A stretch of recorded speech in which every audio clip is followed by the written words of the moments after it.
અત્યાર સુધી આપણે અગાઉના વિડીયોમાં જે પણ ચર્ચા કરી એ કોના માટે કરી? તો કે વિદ્યુત સ્થિતિમાન મતલબ બિંદુવત વિદ્યુતભારને લીધે ઉદ્ભવતું વિદ્યુત સ્થિતિમાન અને ડાયપોલને લીધે ઉદ્ભવતું વિદ્યુત સ્થિતિમાન, તેના ખાસ કિસ્સા, પછી તંત્ર અને વિદ્યુતભારના તંત્રને લીધે આપેલ બિંદુએ ઉદ્ભવતું વિદ્યુત સ્થિતિમાન, તેનું સૂત્ર મેળવી અને તેને લગતા દાખલાઓની ચર્ચા કરી.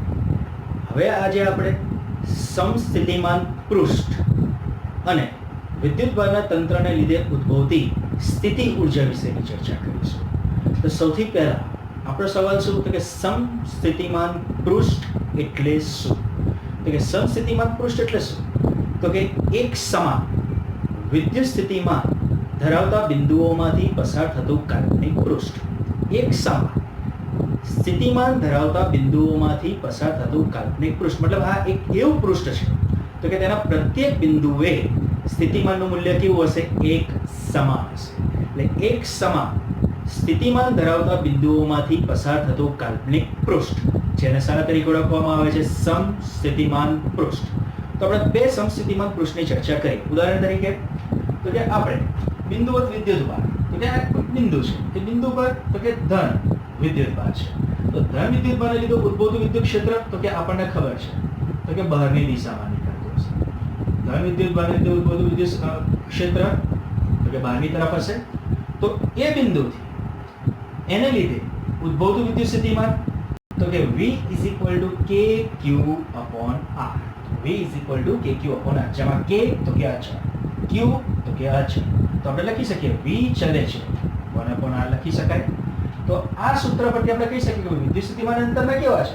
વ્યસ્ત પ્રમાણમાં છે. વિદ્યુત સ્થિતિમાન અંતરના કેવા છે? વ્યસ્ત પ્રમાણમાં. હવે જો એક સમાન અંતર હોય મતલબ આ બિંદુથી આપણે વિચાર કરીએ તો આ બિંદુથી એક સરખા અંતરે જેટલા પણ બિંદુઓ રહેલા હશે એ દરેકે દરેક બિંદુ પાસે ઉદ્ભવતું વિદ્યુત સ્થિતિમાન કેવું હશે? એક સમાન હશે. આપેલ બિંદુથી એક સરખા અંતરે આવેલા દરેકે દરેક બિંદુ પાસે ઉદ્ભવતું સ્થિતિમાન કેવું હશે? એક સમાન હશે. તો એ બિંદુઓમાંથી પસાર થતું જો કાલ્પનિક પૃષ્ઠ રજૂ કરવામાં આવે તો એ કાલ્પનિક પૃષ્ઠ કોના તરીકે વર્તશે? સમસ્થિતિમાન પૃષ્ઠ તરીકે વર્તશે. એ કોના તરીકે વર્તશે? સમસ્થિતિમાન પૃષ્ઠ. તો એ પૃષ્ઠ પરના પ્રત્યેક બિંદુ પાસે ઉદ્ભવતું સ્થિતિમાન પણ કેવું હશે? સમ. અને એ પૃષ્ઠ કેવા આકારનો હશે? તો કે એ પૃષ્ઠ ગોળાકાર હશે. એ સમસ્થિતિમાન પૃષ્ઠ આપણને કેવા આકારનો મળશે? તો કે ગોળાકાર મળશે. તો આવો બિંદુવત વિદ્યુતભાર ને લીધે આપણને ઘણા બધા ગોળાકાર સમસ્થિતિમાન પૃષ્ઠ મળી શકે છે. તો આ તો આપણે ચર્ચા થઈ ગોળાકાર સમસ્થિતિમાન પૃષ્ઠ. બીજી આપણે ચર્ચા કરીએ તો કે સમાન વિદ્યુત ક્ષેત્ર એ x અક્ષની દિશામાં લાગુ પડે છે. તો સમાન વિદ્યુત ક્ષેત્ર કઈ દિશામાં લાગુ પડે છે? x. તો એ સમાન વિદ્યુત ક્ષેત્રમાંથી પસાર થતું કાલ્પનિક પૃષ્ઠ તો કે એ x અક્ષને લંબ હશે. x અક્ષને લંબ હશે ને વધારામાં yz સમતલને સમાંતર હશે. yz સમતલને કેવો હશે? સમાંતર. તો એ સમતલો પણ આપણને કેવા મળશે? તો કે yz સમતલને સમાંતર મળવાના છે. તો એ જે સમસ્થિતિમાન પૃષ્ઠ એનો આકાર કેવો હશે? સમતલીય. એ કેવો હશે? તો કે સમતલીય હશે. એટલે આ સમસ્થિતિમાન પૃષ્ઠ એટલે શું? તો કે એક સમાન સ્થિતિમાન ધરાવતા બિંદુઓમાંથી પસાર થતું કાલ્પનિક પૃષ્ઠ, જેને શાના તરીકે ઓળખવામાં આવે છે? સમસ્થિતિમાન પૃષ્ઠ તરીકે ઓળખવામાં આવે છે. તો હવે એના પરથી આપણો સવાલ આવે છે કે વિદ્યુત ક્ષેત્રમાં એના પછીનો આપણો સવાલ છે વિદ્યુત ક્ષેત્રમાં કોઈ પણ બિંદુએ વિદ્યુત ક્ષેત્રની તીવ્રતાનો સદિશ તે બિંદુમાંથી પસાર થતા સમસ્થિતિમાન પૃષ્ઠને લંબ હોય છે તેમ બતાવો. વિદ્યુત ક્ષેત્રમાં કોઈ પણ બિંદુએ વિદ્યુત ક્ષેત્રની તીવ્રતાનો સદિશ એટલે E વેક્ટર, વિદ્યુત ક્ષેત્રની તીવ્રતાનો સદિશ તે બિંદુમાંથી પસાર થતા સમસ્થિતિમાન પૃષ્ઠને લંબ હોય છે એટલે E વેક્ટર લંબ dl વેક્ટર આપણે સાબિત કરવાનું છે. તો કે અહીંયા આપણો સમસ્થિતિમાન પૃષ્ઠ, સમસ્થિતિમાન પૃષ્ઠ પર બિંદુ A નો વિચાર કરીએ તો એ બિંદુ પરથી એકમ ધન વિદ્યુતભાર એટલે Q +1 એકમ ધન વિદ્યુતભારને A થી dl વેક્ટર જેટલું સ્થાનાંતર કરાવીને B બિંદુ સુધી લઈ જવામાં આવે છે. A થી dl વેક્ટર જેટલું સ્થાનાંતર કરીને ક્યાં લઈ જવામાં આવશે? B બિંદુ સુધી. અને B બિંદુ સુધી લઈ જવા માટે કરવું પડતું કાર્ય.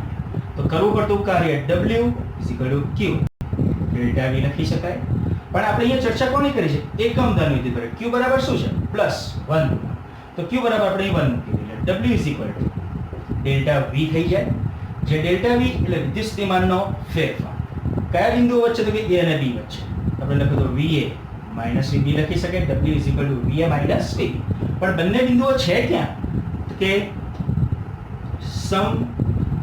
સમસ્થિતિમાન પૃષ્ઠ પર છે. બંને બિંદુઓ છે ક્યાં? સમસ્થિતિમાન પૃષ્ઠ. આપણે અગાઉ જોઈ ગયા એ અનુસાર સમસ્થિતિમાન પૃષ્ઠ પરના પ્રત્યેક બિંદુએ સ્થિતિમાનનું મૂલ્ય કેવું હોય? એક સમાન હોય. મતલબ એ બિંદુ પાસે જેટલું સ્થિતિમાન ઉદ્ભવતું હશે એટલું સ્થિતિમાન B પાસે ઉદ્ભવતું હશે. એટલે VA = V લખી શકાય. તો કે હા, તો કે V અને VB જો બંને સરખા હોય તો અહીંયા આગળ W = આપણને શું મળી જશે? 0. તો આ આપણું પરિણામ 1. પણ હવે આપણે જાણીએ છીએ W = શું? તો કે આપણે અગાઉ જોઈ ગયા છે W - QE vector dot dl vector. પણ એકમ ધન વિદ્યુતભારની ચર્ચા છે એટલે Q બરાબર આપણે 1 મૂકીશું એટલે Q ત્યાંથી હટી જશે. વધારામાં dl જેટલું એટલે નાનું સ્થાનાંતર કરાવો છો તો અહીંયા આગળ સંકલન કરવાની જરૂર નથી. તો W - E vector dot dl vector લખી શકાય. આ તો બે સદિશોનો અદિશ ગુણાકાર છે એટલે -EdL cos θ લખાય. તો આ આપણું પરિણામ 2. તો W = 1 માં આપણને મળ્યું 0, બીજા મળ્યું W = -EdL cos θ. બંને પરિણામ પરથી આપણે શું લખી શકીએ? તો કે -EdL cos θ = 0. મતલબ આખું પદ શું થવું જોઈએ? 0. તો આખું પદ 0 થવા માટેની કેટલી શક્યતાઓ? તો કે 3. કઈ કઈ? જો E બરાબર 0 હોય તો આખું પદ 0 થઈ જાય. અથવા dl બરાબર 0 થતું હોય, આ પદ 0 થતું હોય તો આખું પદ 0 થઈ જશે. અથવા cos θ નું મૂલ્ય 0 થવું જોઈએ તો આખું પદ શું થઈ જશે? 0 થઈ જશે. હવે તો કે E તો 0 થવાનું નથી. તો કે E તો 0 થવાનું નથી તો હવે શક્યતા બચી બે. જો dl 0 થાય તો આખું પદ 0 થશે અથવા cos θ નું મૂલ્ય 0 થશે તો આખું પદ 0 થશે. વધારામાં તો કે આપણે કીધું કે એકમ ઘન વિદ્યુત ભારને A થી B સુધી dl જેટલું અંતર કપાઈ ગયું છે. મતલબ એને અંતર તો કાપે જ છે. મતલબ dl પણ 0 થવાનું નથી. તો હવે આખું પદ 0 થવા માટેની એક જ શક્યતા બચી. cos θ 0 થવું જોઈએ. તો cos θ નું મૂલ્ય એટલે cos નું મૂલ્ય કયા ખૂણા માટે 0 થશે? તો કે જ્યારે θ π/2 હોય મતલબ 90 હોય તો cos 90 0 થશે. તો અહીં θ સૂત્રમાં કોની વચ્ચેનો ખૂણો છે? તો કે θ E અને dl વચ્ચેનો ખૂણો છે. તો θ નું મૂલ્ય આપણને કેટલું મળ્યું? તો કે π/2. મતલબ E અને dl વચ્ચે બનતો ખૂણો કેટલાનો હશે? π/2. મતલબ E અને dl બંને પરસ્પર એકબીજાને કેવા થયા? તો કે લંબ થયા. તો આના પરથી આપણે લખી શકીએ તો કે E વેક્ટર લંબ dl વેક્ટર, જે આપણું માગેલ પરિણામ છે કે વિદ્યુત ક્ષેત્રમાં કોઈ પણ બિંદુએ વિદ્યુત ક્ષેત્રની તીવ્રતાનો સદિશ તે બિંદુમાંથી પસાર થતા સમસ્થિતિમાન પૃષ્ઠને લંબ હોય છે.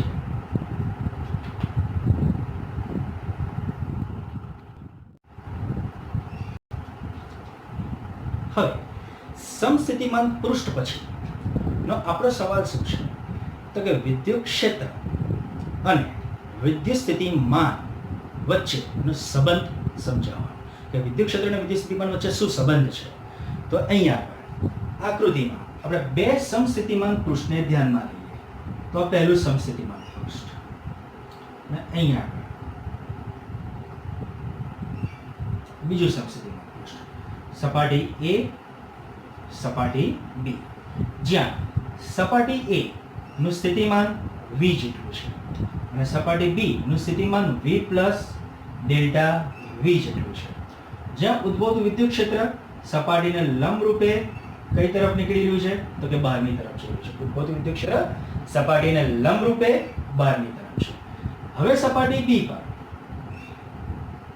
અને સપાટી A ની ચર્ચા કરીએ તો સપાટી B અને સપાટી A પરસ્પર એકબીજાથી ડેલ્ટા L જેટલા લંબ અંતરે રહેલી છે. બંને સપાટીઓ પરસ્પર એકબીજાથી ડેલ્ટા L જેટલા લંબ અંતરે રહેલી છે. હવે સપાટી B પરના બિંદુ P ને ધ્યાનમાં લઈએ. બિંદુ P પરથી એકમ ધન વિદ્યુત ભારને સપાટીને લંબ રૂપે વિદ્યુત ક્ષેત્રની વિરુદ્ધ દિશામાં, વિદ્યુત ક્ષેત્ર ઉપરની તરફ છે એની વિરુદ્ધ દિશામાં સપાટીને લંબરૂપે ડેલ્ટા એલ જેટલું અંતર કાપીને સપાટી એ સુધી લઈ આવવા માટે કરવું પડતું કાર્ય, એ કરવું પડતું કાર્ય કેટલું હશે? તો કે mode of E vector into delta L જેટલું હોય છે. પરિણામ 1. સૌ ક્યાંથી આવે? તો કે આપણે જાણીએ છીએ w માઇનસ સંકલન q e vector dot dl. વધારામાં તો કે q તો કે એકમ જ છે, તો q ત્યાંથી હટી જશે. બંને સપાટીઓ એકબીજાથી ડેલ્ટા એલ જેટલી લંબ અંતર એટલે એકબીજાની નજીક નજીક છે. નજીક નજીક એટલે આપણે સંકલન કરવાની કોઈ જરૂર નથી. તો અહીંયા આગળ w minus e dl cos theta થશે. e dl cos થીટા કોની વચ્ચેનો ખૂણો? તો કે વિદ્યુત ક્ષેત્ર અને કરેલા અંતર વચ્ચેનો ખૂણો. તો કે બંને પરસ્પર કેવા છે? તો કે વિરુદ્ધ છે. વિરુદ્ધ છે એટલે cos થીટામાં થીટા કેટલાનો? તો કે 180. થીટા 180 તો cos 180 તો કે માઈનસ હતો, માઈનસ માઈનસ પ્લસ એટલે w e dl લખાય. તો કે e તો કે વિદ્યુત ક્ષેત્ર છે. તો કે વિદ્યુત ક્ષેત્ર કઈ રાશિ? તો કે સદિશ રાશિ છે. સદિશ રાશિને કઈ રીતે દર્શાવી? તેને સંજ્ઞા સ્વરૂપે અથવા આ રીતે દર્શાવી શકાય ઇન્ટુ dl. જ્યાં આપણે અહીંયા dl ના કયા સ્વરૂપે? ડેલ્ટાના સ્વરૂપે લીધું છે. આપણે લખ્યું ડેલ્ટા l. તો કરવું પડતું કાર્ય કેટલું? તો કે w mode of e vector into delta l. પણ આપણે એ જાણીએ છીએ કે w q ડેલ્ટા v. હવે q તો કે એકમ ધન વિદ્યુત ભાર છે, તો આપણે આ લખાશે w ડેલ્ટા v. તો અહીંયા ડેલ્ટા v તો કે va માઈનસ vb. તો w va માઈનસ vb. જ્યાં w બરાબર તો શું છે આપણી જોડે? તો કે પરિણામ 1 પરથી mode of e vector into delta l va તો કે એ બિંદુ પાસેનું સ્થિતિમાન v છે માઈનસ vb તો કે b બિંદુ પાસેનું સ્થિતિમાન v પ્લસ ડેલ્ટા v છે. તો mode of e vector delta l v કૌંસ ખોલી નાખેલા minus v minus delta v થશે. તો એ vv કેન્સલ. તો mode of e vector into delta l minus delta v. તો જો આને લખવું તો mode of e vector minus delta v upon delta l લખી શકાય. તો કે આ આપણું માંગેલ પરિણામ. જો આને કેવું તો આને શું કહેવાય? વ્યાખ્યા સ્વરૂપે તો કે એકમ અંતર દીઠ ઉદ્ભવતું સ્થિતિમાન. એકમ અંતર દીઠ ઉદ્ભવતું વિદ્યુત સ્થિતિમાન, જેને શાના તરીકે ઓળખવામાં આવે છે? વિદ્યુત સ્થિતિમાન પ્રચલન. શાના તરીકે ઓળખવામાં આવે છે? વિદ્યુત સ્થિતિમાન પ્રચલન. જ્યાં વિદ્યુત સ્થિતિમાન પ્રચલન નું ઋણ મૂલ્ય એ કોના જેટલું હોય છે? તો કે વિદ્યુત ક્ષેત્રના મૂલ્ય જેટલું હોય છે. વિદ્યુત સ્થિતિમાન પ્રચલનનું ઋણ મૂલ્ય એ કોના જેટલું હોય છે? વિદ્યુત ક્ષેત્રના મૂલ્ય જેટલું હોય છે. જ્યાં વિદ્યુત સ્થિતિમાન પ્રચલનનો એકમ, તો એનો એકમ શું થશે? તો કે ડેલ્ટા v તો કે સ્થિતિમાન તો કે વોલ્ટ અપોન ડેલ્ટા l તો કે અંતર તો કે મીટર, વોલ્ટ પર મીટર. જ્યાં આ એકમ બીજા કયા એકમને સમતુલ્ય છે? તો કે ન્યૂટન પર કુલમ. કયા એકમને સમતુલ્ય છે? ન્યૂટન પર કુલમ. જે આપણે પહેલા ચેપ્ટરમાં જોઈ ગયા હતા. તો કે વિદ્યુત ક્ષેત્ર વિશેની જ્યારે એમાં ચર્ચા કરી હતી ત્યારે વિદ્યુત ક્ષેત્રના તો કે બે એકમ છે, એક ન્યૂટન પર કુલમ અને વોલ્ટ પર મીટર.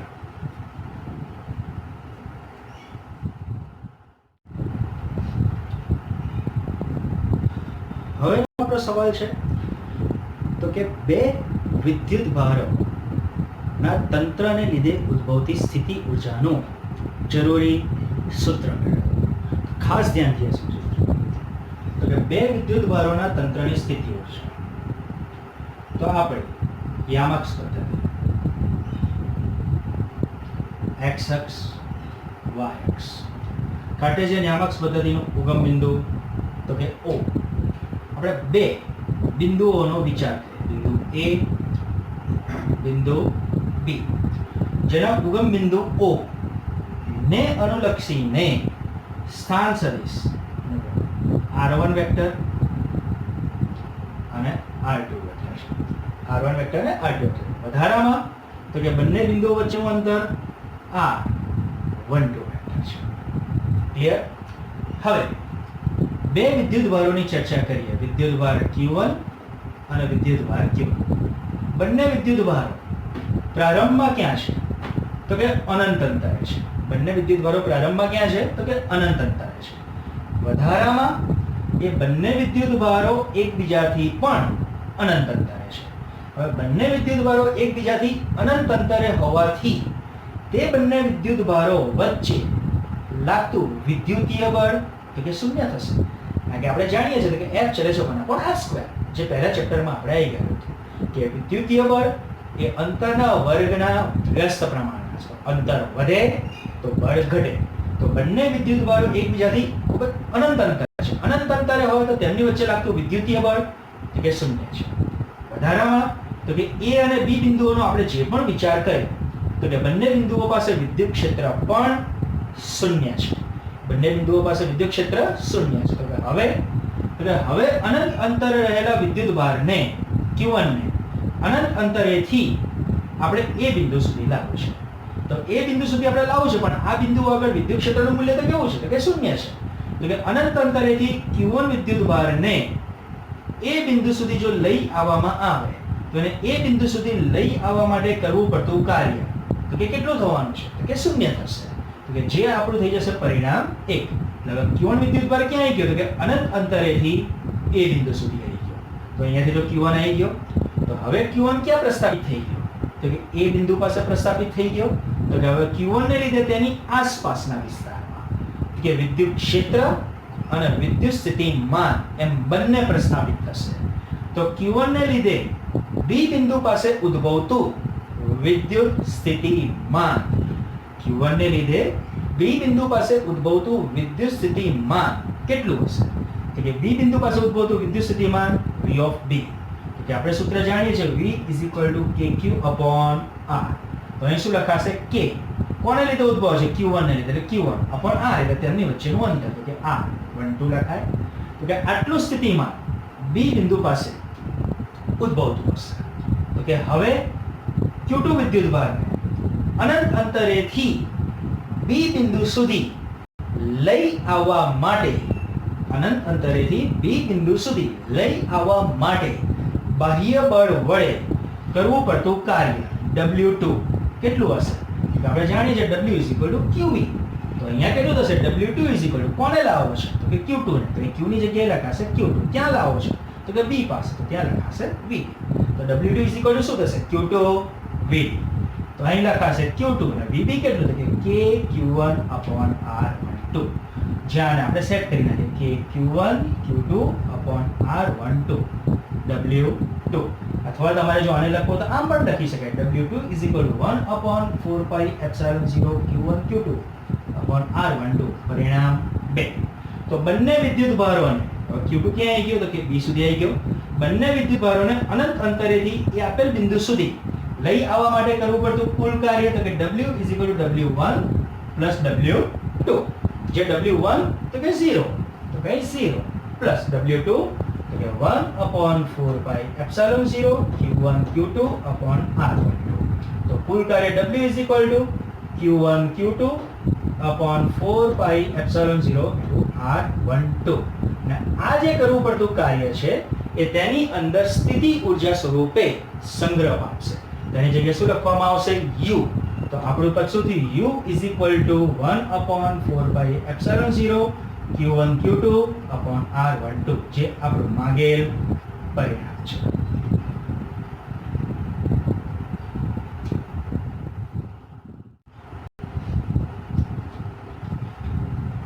આના પહેલાનો આપણે સવાલ છે કે બે વિદ્યુત ભારોનું બનેલું તંત્ર હોય તો તેને લીધે ઉદ્ભવતી સ્થિતિ ઊર્જાનું જરૂરી સૂત્ર.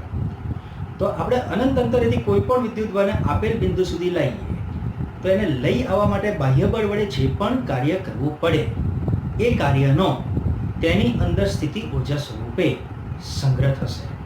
અનંત અંતરેથી આપેલ બિંદુ સુધી કોઈ પણ વિદ્યુત ભારને બાહ્ય બળની અસર હેઠળ લઈ આવવા માટે કરવું પડતું કાર્યનો સ્થિતિ ઊર્જા સ્વરૂપે સંગ્રહ થશે. તો આપણે બે વિદ્યુત ભારોનું જોયું. હવે આવશે વિદ્યુત ભારોનું બનેલું જો તંત્ર હોય તો એ તંત્રને લીધે ઉદ્ભવતી સ્થિતિ ઊર્જાનું જરૂરી સૂત્ર મેળવવું. તો તેને લીધે ઉદ્ભવતી સ્થિતિ ઊર્જાનું જરૂરી સૂત્ર આપણે મેળવવું છે. તો વિદ્યુત ભારોનું બનેલું તંત્રની ચર્ચા કરીએ. તો આપણે આ કાર્ટેશિયન યામ અક્ષ x અક્ષ, y અક્ષ, z અક્ષ. ઉગમ બિંદુ તો કે O. ત્રણ બિંદુનો આપણે વિચાર કરીએ. બિંદુ A, બિંદુ B બિંદુ સી, જેનો ઉગમ બિંદુ O ને અનુલક્ષે બિંદુ A નો સ્થાન સદિશ આ વેક્ટર છે, બિંદુ B નો સ્થાન સદિશ R2 વેક્ટર છે, બિંદુ C નો સ્થાન સદિશ R3 વેક્ટર છે. વધારામાં A થી B નું અંતર આપણે દર્શાવો R12 વેક્ટર છે, B થી C નું અંતર R23 વેક્ટર છે, A થી C નું અંતર R13 વેક્ટર છે. ત્રણ બિંદુઓ છે, આપણે ત્રણ વિદ્યુતભારની ચર્ચા કરીએ. Q1, Q2, Q3 ક્યાં છે? તો કે અનંત અંતરે છે. અગાઉ આપણે જે રીતે ચર્ચા કરી એ ક્યાં છે? તો કે અનંત અંતરે છે. વધારામાં એ ત્રણ વિદ્યુતભારો પરસ્પર પણ એકબીજાથી તો કે અનંત અંતરે છે, તો તેમની વચ્ચે લાગતું વિદ્યુતીય બળ એ શૂન્ય. આપણે યામ પદ્ધતિમાં જે બિંદુઓની ચર્ચા કરી તો કે તે બિંદુ પાસે ઉદ્ભવતું વિદ્યુત ક્ષેત્ર તો કે શૂન્ય છે. તો કે હવે Q1 ને અનંત અંતરેથી આપણે એ બિંદુ સુધી લાવવો છે. તો Q1 ને જ્યારે અનંત અંતરેથી એ બિંદુ સુધી લઈ આવવામાં આવે ત્યારે એને અનંત અંતરેથી એ બિંદુ સુધી લઈ આવવા માટે કરવું પડતું કાર્ય તો કે કેટલું થવાનું છે? તો કે શૂન્ય થવાનું છે. તો કે આ આપણું પરિણામ 1. તો કે Q1 વિદ્યુતભાર ક્યાં આવી ગયો? તો કે અનંત અંતરેથી એ બિંદુ સુધી પહોંચી ગયો. તો કે હવે Q1 વિદ્યુતભાર ને લીધે તેની આસપાસના વિસ્તારમાં વિદ્યુત ક્ષેત્ર અને વિદ્યુત સ્થિતિમાન બંને ઉદ્ભવશે. તો Q1 ને લીધે B બિંદુ પાસે ઉદ્ભવતું વિદ્યુત સ્થિતિમાન તો કે VB કેટલું? તો કે K Q1 upon R12. K Q upon R તો એ લખવામાં આવશે K Q1 upon R12. તો બીજી રીતે લખવો તો VB is equal to K ની જગ્યાએ 1 upon 4 pi epsilon 0 Q1 upon R12. આ આપણું પરિણામ 2. આપણું પરિણામ 2. હવે Q2 ને અનંત અંતરેથી B બિંદુ સુધી લાવવું છે. તો અનંત અંતરેથી B બિંદુ સુધી બાહ્ય બળની અસર હેઠળ લઈ આવવા માટે કરવું પડતું કાર્ય. તો Q2 હવે ક્યાં આવશે? તો કે B પાસે. તેના માટે લઈ આવવા માટે કરવું પડતું કાર્ય W2 is equal to QV. કોને લાવવો છે? Q2 ને, એટલે QV. તો B બિંદુ પાસે ઉદ્ભવતું સ્થિતિમાન તો VB લખાય. તો અહીંયા આપણે કુલ સૂત્ર શું થશે? Q2 અને VB તો કે 1 upon 4 pi epsilon 0 Q1 upon R. તો આને સેટ કરી નાખો. 1 upon 4 pi epsilon 0 Q1 Q2 upon R12 લખી શકાય. આ આપણું પરિણામ 3. તો Q1 અને Q2 ને અનંત અંતરેથી આપેલ બિંદુઓ A અને B સુધી લઈ આવવા માટે કરવું પડતું કાર્ય તો કે W ડેશ. તો W1 plus W2. તો W1 આપણને શું મળ્યું? 0. W2 1 upon 4 pi epsilon 0 Q1 Q2 upon R1. 1 upon 4 pi epsilon 0 Q1 Q2 upon R12. W dash આપણને મળ્યું. બંને વિદ્યુતભારોને અનંત અંતરેથી આપેલ બિંદુઓ A અને B સુધી લઈ આવવા માટે કરવું પડતું કુલ કાર્ય હવે આપણને આટલું. તો હવે બંને બિંદુઓ પર બંને વિદ્યુતભારો Q1 અને Q2 પ્રસ્થાપિત થઈ ગયા. તો કે હા. તો કે બંનેને લીધે તો કે C પાસે તો કે વિદ્યુત ક્ષેત્ર અને સ્થિતિમાન પ્રસ્થાપિત થશે. તો C પાસે બંને વિદ્યુતભારોને લીધે ઉદ્ભવતું વિદ્યુત સ્થિતિમાન તો કે VC લખાય. તો કે પહેલાને લીધે ઉદ્ભવતું વિદ્યુત સ્થિતિમાન V of A ને લીધે ઉદ્ભવતું અને B પર રહેલા વિદ્યુતભારને લીધે ઉદ્ભવતું સ્થિતિમાન V of B. તો A ને લીધે કેટલું ઉદ્ભવતું હશે? તો કે K Q1 upon ત્યાંથી એનું અંતર R13 પ્લસ B ને લીધે કેટલું ઉદ્ભવતું હશે? તો કે K Q2 upon R23 લખી શકાય એટલી વસ્તુ.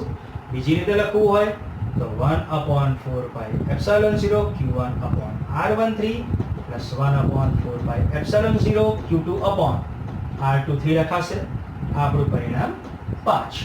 C બિંદુ પાસે ઉદ્ભવતું વિદ્યુત સ્થિતિમાન તો કે આટલું હશે. તો કે હવે અનંત અંતરેથી Q3 ને C સુધી લાવો છે. તો Q3 ને બાહ્ય બળની અસર હેઠળ અનંત અંતરેથી C બિંદુ સુધી લઈ આવવા માટે કરવું પડતું કાર્ય W3 કોને લાવો છે? તો Q3 ને લાવો છે. તો QV માં Q તો કે Q3 જશે અને V તો કે C પાસે ઉદ્ભવતું સ્થિતિમાન VC લખાશે. જ્યાં Q3 VC બરાબર તો કે 1 upon 4 pi epsilon 0 Q1 upon R13 plus 1 upon 4 pi epsilon 0 Q2 upon R23 લખી શકાશે આટલી વસ્તુ. તો અહીંયા આગળ Q3 ની અંદર ગુણીકાર તો કે 1 upon 4 pi epsilon 0 Q1 Q3 upon R13 plus 1/4 પાઈ epsilon 0 Q2 Q3 upon R23. તો W3 આપણને મળ્યું આટલું. તો કે હવે ત્રણ વિદ્યુત ભારને તો કે અનંત અંતરેથી આપેલ બિંદુ A B C સુધી લઈ આવવા માટે કરવું પડતું કુલ કાર્ય તો કે W W dash plus W3, જ્યાં W ડેશ આપણે અગાઉ શોધી ગયા કે બંનેને લીધે ઉદ્ભવતું કુલ કાર્ય છે. તો આપણે મૂકી દઈએ 1/4 પાઈ epsilon 0 Q1 Q2 upon R12 plus 1/4 પાઈ epsilon 0 Q1 Q3 upon R13 plus 1/4 પાઈ epsilon 0 Q2 Q3 upon R23. આ વિદ્યુત ભારોના બનેલા તંત્રને લીધે ઉદ્ભવતું કુલ કાર્ય. તો આ કાર્યનો તેની અંદર સ્થિતિ ઊર્જા સ્વરૂપે સંગ્રહ થશે. આપણું સૂત્રથી U is equal to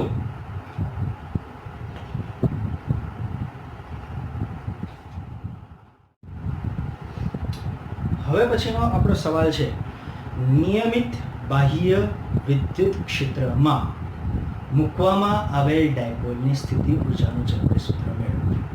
જે આપણે સૌથી પહેલા જોઈ ગયા બે વિદ્યુત ભારોને લીધે ઉદ્ભવતી સ્થિતિ ઊર્જા, પછી આપણે જોઈ ગયા વિદ્યુત ભારોના બનેલા તંત્રને લીધે ઉદ્ભવતી સ્થિતિ ઊર્જા.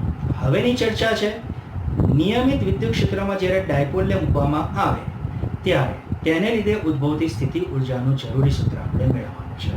તો અહીંયા આગળ સમાન વિદ્યુત ક્ષેત્ર કઈ દિશામાં લાગુ પડે છે કે સમાન વિદ્યુત ક્ષેત્ર એ x દિશામાં લાગુ પડે છે.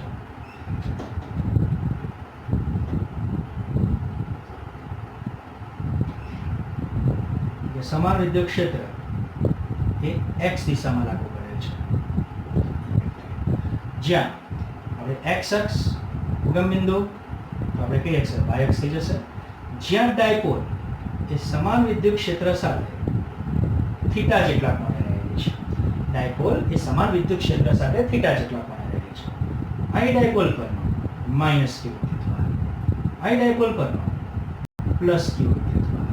જ્યાં ડાયપોલની લંબાઈ તો કે આપણે જાણીએ છીએ કેટલી હશે તો કે 2h જેટલી હશે, જ્યાં સમાન વિદ્યુત ક્ષેત્રમાં માઈનસ q વિદ્યુતભાર પર માઈનસ q વેક્ટર જેટલું બળ લાગશે, પ્લસ q વિદ્યુતભાર પર પ્લસ q વેક્ટર જેટલું બળ લાગશે.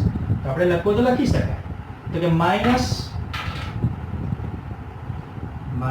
q વિદ્યુતભાર પર લાગતું બળ કેટલું હશે તો કે માઈનસ q વેક્ટર જેટલું હશે, પ્લસ q વિદ્યુતભાર પર લાગતું બળ પ્લસ q વેક્ટર જેટલું હશે. બંને બળોના મૂલ્ય કેવા છે? સમાન, પરસ્પર વિરુદ્ધ દિશામાં છે અને એક રેખસ નથી.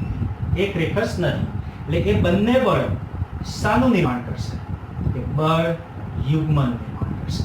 એ બંને બળો શાનું નિર્માણ કરશે? બળ યુગ્મ. અને એ બળ યુગ્મને લીધે સમાન વિદ્યુત ક્ષેત્રમાં રહેલી ડાયપોલ પર શું લાગશે તો કે ટોર્ક લાગશે.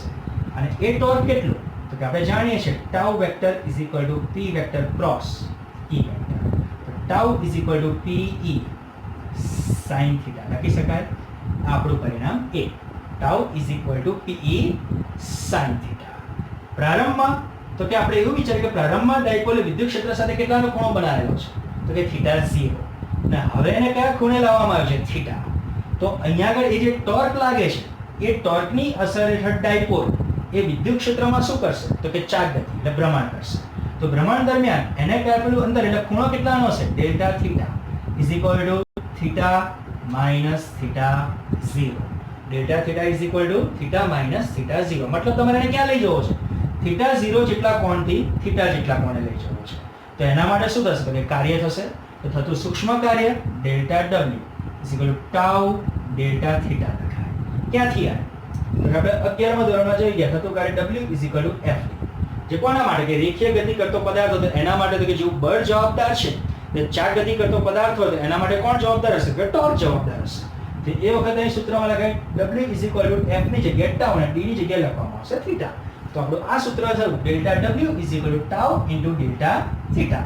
જે ટાઉની કિંમત અહીં મૂકી દીધી delta w is equal to p e sin theta into d theta. કારણ કે સૂક્ષ્મ કોણીય સ્થાનાંતરણ થશે d થીટા લખી શકાશે. તો થતું કુલ કાર્ય w ઇઝ ઇક્વલ ટુ સંકલન ડેલ્ટા સંકલન ક્યાંથી ક્યાં સુધી? તો કે એનો પ્રારંભમાં જે ખૂણો હતો θ0 વિદ્યુત ક્ષેત્ર સાથે ત્યાંથી લઈને અંતે θ જેટલા ખૂણે લઈ જવો છે. તો અહીં આગળ સંકલન θ0 થી θ PE sin θ * dθ લખાય. PE અચળ તો કે આપણે એને બહાર લઈએ. સંકલન θ0 થી θ sin θ dθ લખાય. જ્યાં sin નું સંકલન થશે -cos θ θ0 * θ. હવે સંકલન છૂટું કરવું છે તો upper limit minus lower limit, મતલબ થીટા ની જગ્યાએ આપણે અપર લિમિટ થીટા મૂકીશું, માઈનસ થીટા ની જગ્યાએ લોઅર લિમિટ θ0 મૂકીશું. તો આપણું આ પદ શું થશે? PE કૌંસમાં માઈનસ cos θ લખાઈ ગયું. cos θ minus lower limit minus લો તો અહીં માઈનસ આવશે એટલે પ્લસ થશે cos θ0 લખાશે. તો આપણે આ પદને લખવું તો આમ લખાય W = PE cos θ0 minus cos θ લખી શકાય. હવે જો આપણે એમ ધારીએ કે શરૂઆતમાં જે ડાયપોલ છે વિદ્યુત ક્ષેત્ર સાથે કેટલાના ખૂણે છે? તો કે 90 ના ખૂણે છે. એટલે પ્રારંભિક ખૂણો θ0 90 હોય તો cos 90 તો કે 0 થશે. તો આપણું પદ શું થશે? W = PE cos θ થાય. તો આ લખાશે W = PE cos θ લખાશે. હવે સૂત્રની અંદર તો કે આ P તો કે ડાયપોલ, તો કે ડાયપોલ વિદ્યુત ડાયપોલ એ કઈ રાશિ છે? તો કે સદિશ રાશિ છે. વિદ્યુત ક્ષેત્ર તો કે સદિશ રાશિ છે. બંને સાથે શું આવ્યું? તો કે cos આવ્યું. જો બે સદિશ સાથે cos આવ્યું હોય મતલબ ત્યાં આગળ બે સદિશોનો અદિશ ગુણાકાર થયો એવું કહેવાય. તો આપણું આ પદ શું લખાશે? W = P vector dot E vector. તો અહીંયા આગળ એ જે થતું કાર્ય છે એ એની અંદર સ્થિતિ ઊર્જા સ્વરૂપે સંગ્રહ પામશે. તો આપણું સૂત્ર થશે U = P vector dot E vector, જે આપણું માંગેલ ડાયપોલની સ્થિતિ ઊર્જાનું જરૂરી સૂત્ર છે. બરાબર. હવે એના ખાસ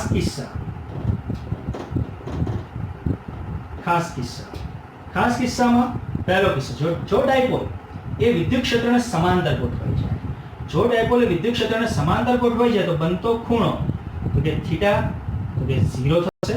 તો આપણું સૂત્ર શું થશે? U = P vector dot E vector છે તો -PE cos θ θ0 તો -P U = -PE લખી શકાશે આટલી વસ્તુ.